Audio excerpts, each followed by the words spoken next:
میں نے تم کو ایک بات کہی تھی ابھی کہ دیکھو موسیٰ علیہ السلام کا یہ قصہ ہوا، 30 دن گئے، اللہ نے بلایا، 10 دن اوپر بڑھایا، اللہ نے ہی کرنے کو کہا، اللہ نے منع نہیں کیا، پھر اس کے بعد اللہ ہی نے خبر دی، دیکھو تمہارے پیچھے تمہاری قوم کیا ہو گئی ہے، ارے بولو کیا ہو گئی ہے، بچڑا پرست ہو گئی ہے، ٹھیک ہے۔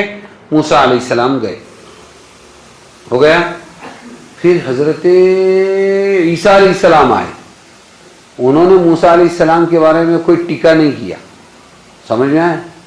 پھر عیسیٰ علیہ السلام کے بعد اللہ کے نبی آئے، پوری زندگی میں نہ اللہ کے نبی نے، خاتم الانبیاء نے، نہ کسی صحابی نے اس واقعے پر موسیٰ علیہ السلام پر تنقید کی، کبھی نہیں ہوا۔ ارے ہوا، پہلا شخص آیا ہندوستان میں مودودی، کون آیا؟ اس نے کہا موسیٰ علیہ السلام تو آگے چلے گئے، پیچھے جنگل کی آگ کی طرح گمراہی اور ضلالت پھیل گئی، اس شخص نے کہا ہی، اور اس کے بعد ہائے افسوس، آپ اچھی طرح جانتے ہیں کس نے کہا۔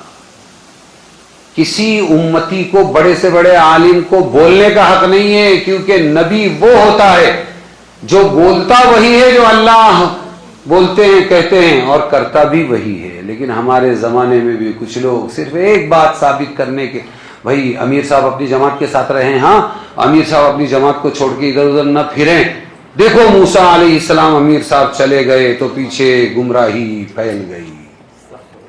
کیا ثابت کر رہے ہیں؟ جہالت کے پلندے ہیں یہ علماء، یہ عالم نہیں، یہ جاہل ہے، جاہل۔ اللہ کے بعد کس کو بولنے کا کیا حق ہے؟ اگر حق تھا تو اللہ کے نبی محمد مصطفیٰ صلی اللہ علیہ وسلم کو تھا، بولا کہیں پر اللہ کے نبی نے موسیٰ نے غلط کیا کہ وہ چلے گئے اپنی جماعت کو چھوڑ کے، پیچھے جو ہے وہ بچڑا پرستی شروع ہو گئی، کہا ہائے ایسی اندھی قوم کہ وہ سمجھنے کے بجائے وہ جھنڈا لے کے زندہ باد زندہ باد۔ ہمارے اس نے فرمایا جا تو بھی ان کے ساتھ۔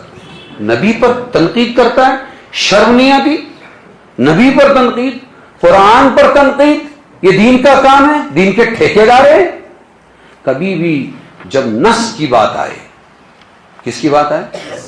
نص یعنی قرآن اور حدیث، تو وہاں ہم کو بولنے کا حق نہیں ہے، خاموش ہو جاؤ۔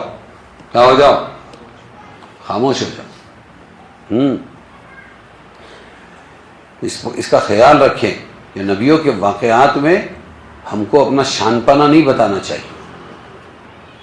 اور پھر آگے بڑھ کے اتنی جرأت کہ اللہ کے رسول صلی اللہ علیہ وسلم نے زینب رضی اللہ عنہ